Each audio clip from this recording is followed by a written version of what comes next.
Igbo bụ Igbo, ekele m ụnụ ọlọlọ Nneka Chimezeni kwa na-ewetakwuru n'ọnọdụ Igbo. Ihe ahụ part 2, Igbo unity, our strength and our disunity, our destruction. Ekwubuola m ihe a part 1 ya before, so nna m ga-ekwu the part 2 and achọrọ m ikwu the involvement of our government in this our unity. Aka m na-ekwu na the worst people na nwere ewu selfishness, I before others. Onye Igbo ọbụla chọrọ ka o project his interest first, and that way na destroy ya ma today.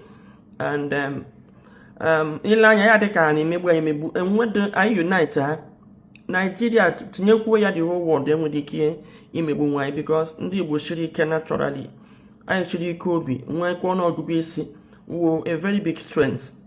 And ile anya ndị mgbe gboo the democracy ha make sure na public interest wo ihe ha ji n'aka ya ka o ji wụrụ mgbe ahụ ofu onye anaghị decide ndị Igbo, ofu onye ọbụla nwere ọnụ, onye ọbụla is carried along. Then onye ọbụla nwere ọnụ, onye ọbụla is carried, ya ka ha ji ha enwedo or direct rule, enwedo eze ga-eme ọpụta ya decide ọbịa gwa ha onye ọbụla sowe ha. That is why democracy ha mere apply the very unique. O ji nye ndị ọcha nsogbu imeri ha nụ all that unity of putting everybody's interest first. Iwurugodo onye isi ị ga-put the interest of ndị na-achị first, otherwise ọ ga-work. So after ndị ọcha bịa mebie that very leadership system mere onye ọbụla accommodate ndị Igbo trustrụ kemgbe ahụ ha ekwebeghị anyị unite again where everybody's interest ga-awụ the watchword. And ya ka m ji wee kwuo na the biggest challenge anyị nwere as ndị Igbo ugbu a leaders, because the leadership ndị Igbo mere operate, ndị Igbo anyị mere operate, we here bind right together. That leadership will na everybody's opinion counts, everybody's interest is put first. Like mbụ Igbo onye Igbo na mba, ị ga-eji ọbara akwụ ụgwọ ya, ị ga-ejikwa isi akwụ ụgwọ ya, nwere ike imebi ihe onye Igbo, onye ọbụla ga-agbakọ bịa lụọ ọgụ ya. So ya ka emere enwekewe ha agha n'ala Igbo, because ị mara na onye jidere nwanne ya will come for you. So ya wee were ya now ndị abịa mebie that our leadership system excuse me, anyị make operate kamgbe ahụ anyị kpara na-akpafu. Mana ọ dịka ihe a na-emetụwala onye ọbụla, o ruola mgbe onye ọbụla ga-retrack his step, jụọ ajụjụ. Mana nsogbu anyị na-enwe n'ugbu a na-awụ ebe nsogbu anyị n'ugbu a na that leadership anyị ga-eji mezie ihe aha hijack ya. Coming to mgbe m kwuru ihe gbasara ndị gọọmenti anyị na Maazị Nnamdi Kanu, most of ihe eji wee kejide Maazị Nnamdi Kanu today wụ na our political class gbachiri nkịtị and the leaders ha lite dịka ndị Igbo niile ga okwu Maazị Nnamdi Kanu a ga-ekwute ihe. Then ị bịakwa n'aka nke Maazị Nnamdi Kanu too, ọ gbagawa nke everybody dịka ndị Igbo si eme, onye ọbụla ga-eji elite gawa okwu ya. These are the two things. Maazị Nnamdi Kanu wụ a leader. Ndị ahụ ọ na-elide, kedu ka o ji wee lead ha? O leader ọfụma as a leader. Marakwa ama na our politicians wụkwa leader in their own part. So ya wụ gịnị? System collapse. System ndị Igbo collapse go without anyị ma anụ. And ọnwụ na anyị elite ha gbakọ mana ihe anyị mere maka unity, maka ikpokọ onwe anyị ọnụ.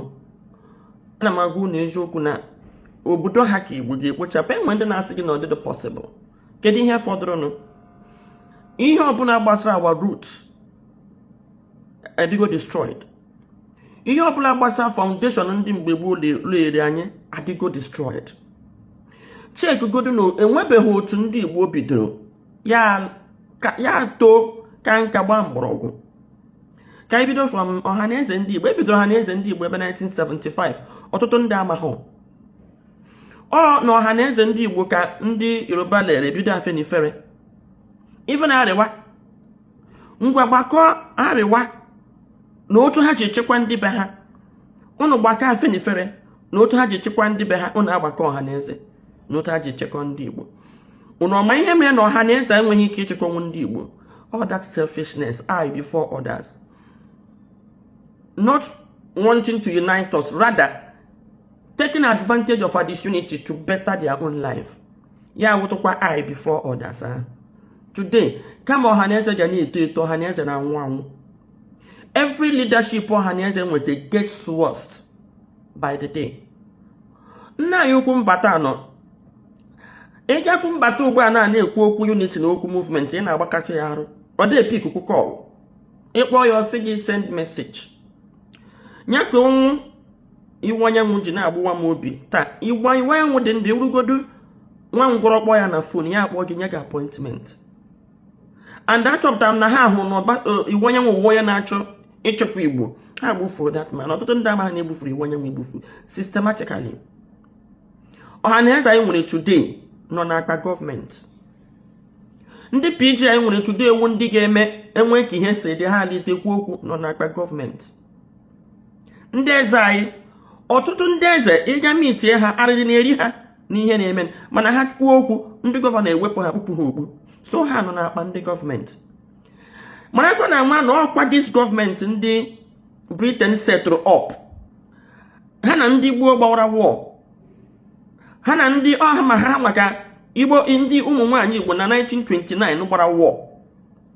Mela Warren Chief. Today, ndị bekee wereziri ndị Igbo wega na Nigeria. Nyeze Nigeria ikike iristokwa those Warren Chiefs.